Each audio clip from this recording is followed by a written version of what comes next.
इलाही तेरा शुक्रिया मुझे शिया बना दिया, मुझे शिया बना दिया। नहमदुहु व नस्तईनुहु नस्तगफिरुहु व नशकुरुहु नतवस्सलु इलैहि व नतवक्कलु अलैहि नुसल्ली व नुसल्लिमु अला खियारतिही फ़ी खलक़िही हाफिज़े सिर्रिही व मुबल्लिग़े रिसालातिही सय्यिदिना व नबिय्यिना अबिल क़ासिम मुहम्मद व आलिहि तय्यबीन अत्ताहिरीन अल-मासूमीन व लअनतुल्लाहि अला आदाइहिम अजमईन मिन यौमिना हाज़ा इला यौमिद्दीन। क़ाला इमाम अस्र अज्जलल्लाहु तआला ज़हुरु शरीफ। बिस्मिल्लाहिर रहमानिर रहीम। काना इमामुल अस्करी नूरुन व शहाबन लामियन व कमरन ज़ाहिरन। अपना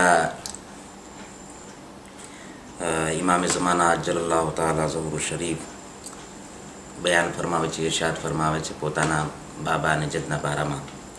સૌથી પહેલાં તો હું તમામ મોમિનીને કરામ યાની નાઝરીને મોહતરમને આપણા 11મા ઇમામ હસન અસ્કરી સલાતુ વસલામની વિલાદત બા સાદતની મુબારકબાદી પેશ કરું છું અને તમામ મોમિનીન કરામની તરફથી, ઉલમાએ કિરામની તરફથી, સાદાતે કિરામની તરફથી આપણા 12મા ઇમામ ઝમાનાની ખિદમતમાં જે છે પોતાના વાલિદ મોહતરમની મુબારકબાદી આપણે સલવાતના જરિયાથી પેશ કરીએ। સલવાત અલ્લાહુમ્મા સલ્લી અલા મુહમ્મદ। તો 12મા ઇમામ પોતાના બાબાના બારામાં બયાન કરે છે કે ઇમામ હસન અસ્કરી अलैहिस्सलाम જે છે એ એક નૂર છે, એક ચમકતા હુઆ સિતારા અને નૂર છે અને એક રોશન ચાંદ છે, ચમકતા હુઆ ચાંદ છે। અને ખુદાવંદે આલમે જે પોતાના માટે જે વસ્તુ મોયન કરી છે એ તમામ ચીજો જે છે 11મા ઇમામ માટે અલ્લાહે મોયન કરી છે, ચૂંટી છે વસ્તુ। અને 11મા ઇમામ જે છે એ પોતાના આબાઓ અજદાદના નકશે કદમ ઉપર ચાલે છે। એ સીરતે આબાઓ અજદાદની સીરત ઉપર ચાલે છે, નકશે કદમ ઉપર ચાલે છે। હર કદમ જે બી ઉઠાવે છે, હર કદમ।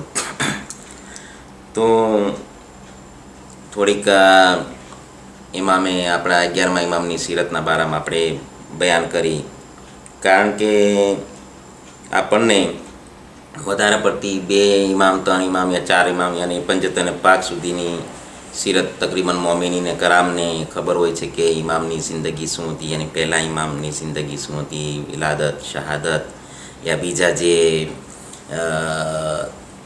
કામો જે હતા, બીજા વાકયાત, હદીસો, મોજઝાત, બયાનાત, એ એક હદ સુધી મોમિનીને ખબર, કારણ કે મજાલિસમાં વધારે પડતી બયાન થતું હોય છે પહેલા ઇમામના બારામાં, બીજા ઇમામના બારામાં। એની કરબલાનો વાક્યો તમામ મોમિનીને તકરીબન ખબર હોય છે, પરંતુ બીજા ઇમામો જે હોય છે એની 7મા ઇમામ, 8મા ઇમામ, 9મા ઇમામ યા 10મા ઇમામ યા આપણા 11મા ઇમામ એની સીરતોના બારામાં મોમિનીને વધારે જાણકારી નથી હોતી, એને બહુ ઓછું બયાન કરવામાં આવે છે। તો જ્યાં સુધી આપણને એ ઇમામની સીરત, એની જીવન ચરિત્ર, એની સવાને હયાત અને ઉમરી એ આપણને ખબર ન હોય તો કેવી રીતે આપણે એની સીરત ઉપર અમલ કરી શકીએ। તો લિહાઝા જરૂરત એ વાતની છે કે ઇમામની જિંદગી ઉપર ને જિંદગી અને જીવન ચરિત્રથી ઇન્સાનને જાણકારી હોવી જોઈએ।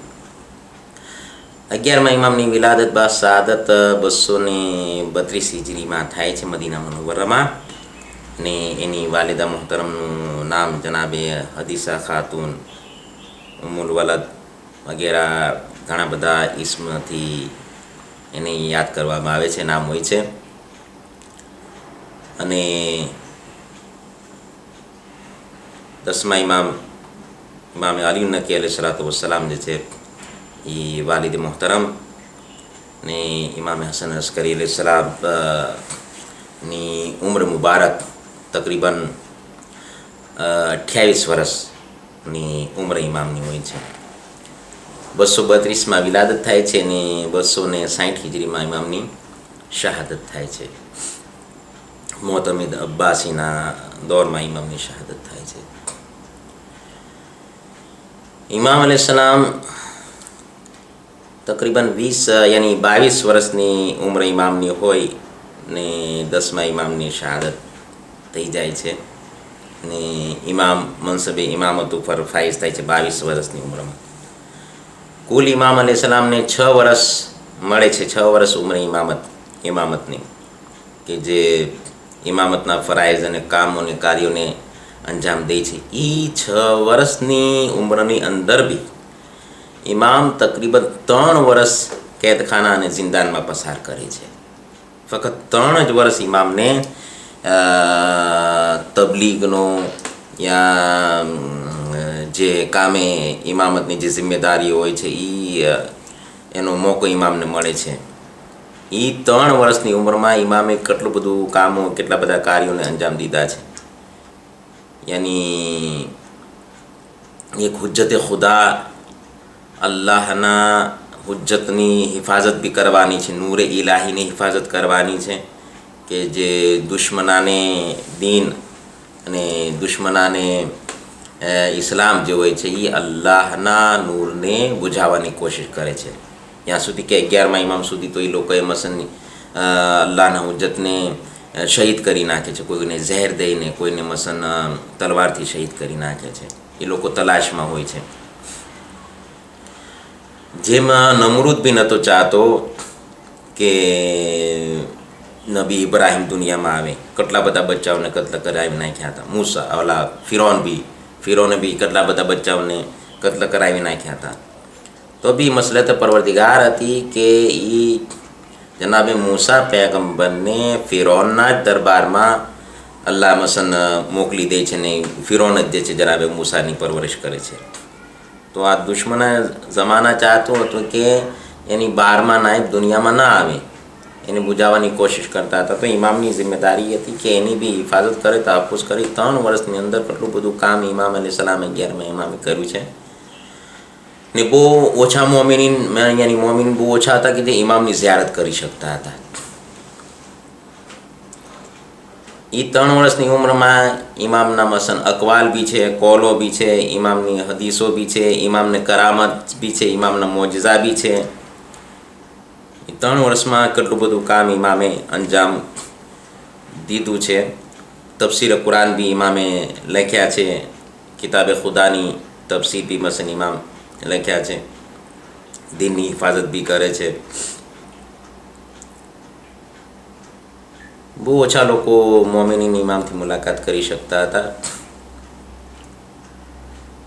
ને એવું ન હતું કે રાબતો ઇમામ અલૈહિસ્સલામથી લોકોનો ન હતો. યાની રાબતો હતો પણ ઇમામના જે શું કહેવામાં આવે, પેલા નુમાઇંદા જે હતા, ઇમામના જે વકલા હતા, વકીલો જ હતા, એ વકીલોના મારફત જે છે ઇમામથી લોકો મસન પોતાની મસાઇલ બયાન કરતા હતા, પોતાના સવાલો મસન ઇમામ સુધી પહોંચાડતા હતા, પોતાના મસાઇલને હલ કરતા હતા વકીલોના મારફતે, વકીલોના ઝરિયાથી.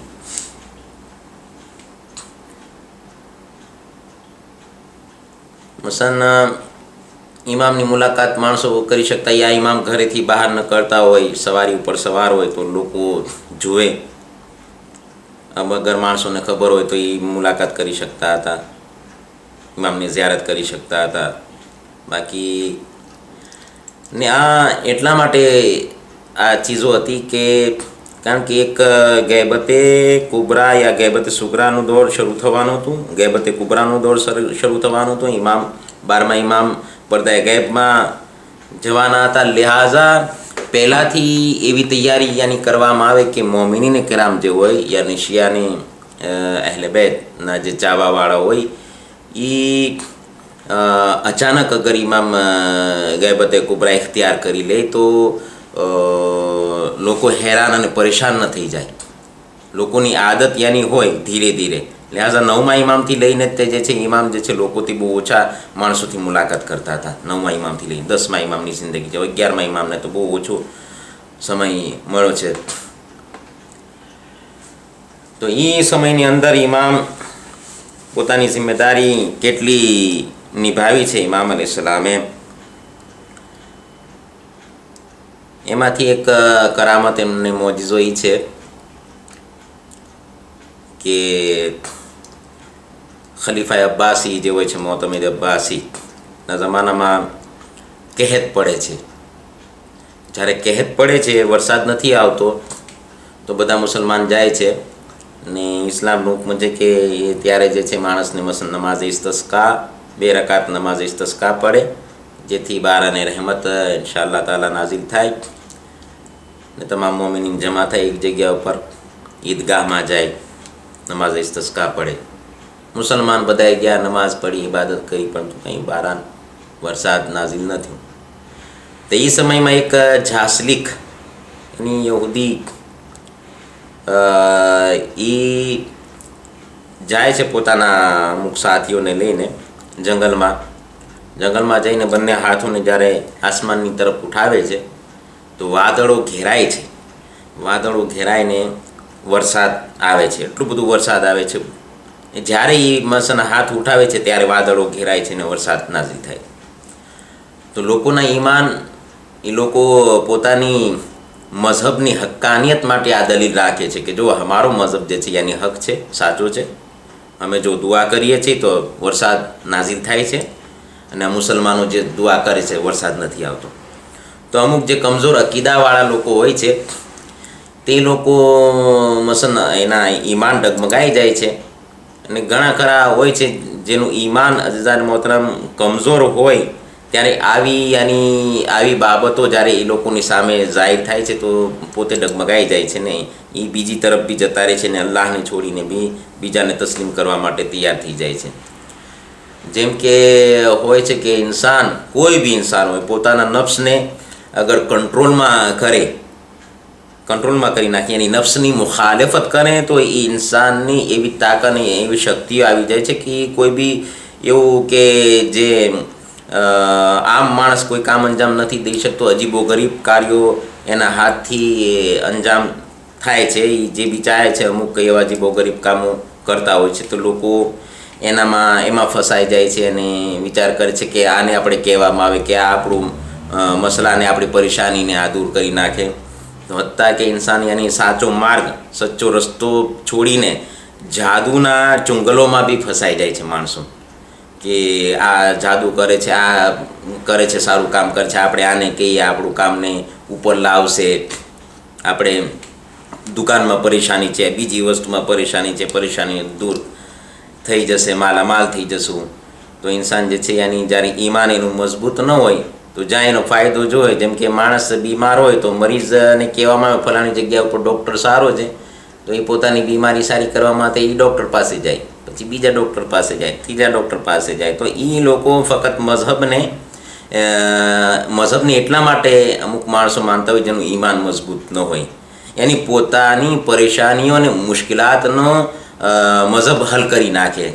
અને આ મઝહબ હલ કરે છે તો આ મઝહબને માનો, આ મઝહબ હલ નથી કરતો, પહેલો મઝહબ હલ કરે તો એને માનો. એની દુનિયાવી મુશ્કેલાતને હલ કરવા માટે તેની ધર્મ અને મઝહબને માનતા હોય છે. ને જે અલ્લાહને ઇસ્લામની અંદર તો એ છે કે જે અગર ઇન્સાન અલ્લાહને માનશે યા નબીને માનશે, ઇમામને માનશે, તો એ તૈયાર થઈ જાય, એની પરીક્ષા લેવામાં આવશે, એ સખ્તીથી સખ્ત મુશ્કેલાત અને મુસીબતોમાં ગિરફ્તાર કરવામાં આવશે, જોવામાં આવશે કે યાની સિપાદ એક કદમ એવું તો નથી કે એના પગમાં મસ્ત લગઝિશ પેદા થાય. તો ઇસ્લામને માનવાથી પરેશાનીઓનો સામનો કરવાની તૈયારી કરે ઇન્સાન, ના કે મસન પોતાની પરેશાનીઓને હલ કરવા માટે મઝહબે ઇસ્લામને માને, યા પોતાની પરેશાની હલ અહીંયા અગર ઇસ્લામમાં નથી હલ થતી તો જાદુમાં હલ થાય છે, તો જાદુમાં ઇન્સાન જતો રહે. તો એ સમયમાં લોકો મસન ઈમાન કમજોર હતું, તો લોકો કહે છે કે આ યહૂદી આ જાસલીક જે કરે છે, હાથ ઉઠાવે છે, યાની આ મઝહબ સાચો છે. હવે પેલો બાદશાહ બેઠેલો છે હુકુમતમાં, એ બી પરેશાન છે. એ કહે છે કે હવે આનો રસ્તો શું, કારણ કે બધાય તો આ ઈસાઈ તરફ, યહૂદી તરફ બધાય જતા રહેશે તો યાની કોઈ ઇસ્લામને નહીં માને, જ્યારે ઇસ્લામને કોઈ નહીં માને તો એ ખલીફા બનેલો છે ઇસ્લામનો, મુસલમાનોનો ખલીફા બન્યો છે. એની પરેશાની પોતાની છે કે મને કોણ માનશે, યાની મને કોઈ બાદશાહ નહીં માને. લિહાઝા એ લોકોને કહે છે કે હવે આનો માર્ગ અને આનો રસ્તો શું. ત્યારે લોકો કહે છે કે ભાઈ ઇમામે હસન અસ્કરી અલૈહિ સલાતુ વસલામને કહેવામાં આવે, એ તારા મસલાને હલ કરશે. ઇમામ જિંદાનમાં હોય છે, ઇમામને બોલાવવામાં આવે છે, ઇમામને કહેવામાં, ઇમામને કહે છે કે તમે તમારા યાની આ મઝહબને બચાવો, લોકોને બચાવો, તમારે નાનાની ઉમ્મતને બચાવો. આ લોકો હલાકતના માર્ગ ઉપર જઈ રહ્યા છે, હલાક થઈ જશે લોકો. ત્યારે ઇમામ કહે છે કંઈ વાંધો નહીં. યાની જ્યારે બી હુકુમત વખતની જરૂરત પડી છે એ લોકોએ પોતાની પેશાની અહેલે બેતના દરવાજા ઉપર મજબૂર થયા છે, રાખવા માટે આવ્યા છે. હવે ઇમામે કીધું કે આ બોલાવો એ નહીં જાય છે કે કહો એને કે એ મસન જે કાંઈ કરતો એ કરે. ત્યારે પેલો હાથ ઉઠાવે છે આસમાનની તરફ. જ્યારે હાથ ઉઠાવે છે તો વાદળ ઘેરાય છે. વાદળ ઘેરાય તો ઇમામ અલૈહિસ સલામ પોતાને ગુલામને હુકમ દે છે કે જા જઈને એની આંગળીની વચમાં જે વસ્તુ છે એ લઈ આવો હાથમાં. પેલો ગુલામ જાય છે, આંગળીની વચમાંથી જે છે એ એક હાડકું હોય છે, હાડકું લઈને આવે છે. પછી કહે છે કે હવે એને કહો કે હાથ ઉઠાવે નહીં, એની દુઆ કરે. હવે જ્યારે હાથ ઉઠાવે છે તો જે વાદળો આવેલા હોય છે એ વાદળો જતા રહે છે. ત્યારે પછી ઇમામ અલૈહિસ સલામ જે છે પછી પેલા બાદશાહને કહે છે શું યાની માજરો શું છે, વાત શું છે, હકીકત શું છે. ત્યારે ઇમામ કહે છે કે આ એક પેગમ્બર યાની નબીની શરીરનું એક હાડકું છે અને એ હાડકાને જ્યારે આસમાનની નીચે રાખવામાં આવે તો અલ્લાહની રહેમત યાની જોશ મારે છે, વાદળો આવે છે અને રહેમતે પરવરદિગાર નાઝિલ થાય છે, વરસે છે. પેગમ્બર નબી ઓલિયા ઇલાહી જે હોય એની ઉપર રહેમત જ નાઝિલ થાય. અલ્લાહના ખાસ જે બંદા હોય એની ઉપર રહેમત જ નાઝિલ થાય, એની ઉપર અઝાબ નાઝિલ ન થાય. અઝીઝાને તો બારાને રહેમત નાઝિલ થાય છે. ઇમામ કહે છે કે આ હાડકાની કરામત છે, ના એની કોઈ કરામત છે, યાની નબીના હાડકાની કરામત છે. પછી હાડકાને દફનાવી દેવામાં આવે છે ને પછી ઇમામ કહે છે કે પછી ઇમામ જે છે પોતે નમાઝ પડે છે ને દુઆ કરે છે. જ્યારે દુઆ કરે છે તો રહેમતે પરવરદિગાર બાર અને રહેમત જોશ મારે એટલો બધો વરસાદ વરસે છે. યાની ઉમ્મતને, કોમને જે છે જે ગુમરાહ થતી હોય છે, ઇમામ અલૈહિસ સલામ એ પોતાના જદની ઉમ્મતને મસન બચાવી લે છે. मुझे शिया बना दिया, मुझे शिया बना दिया.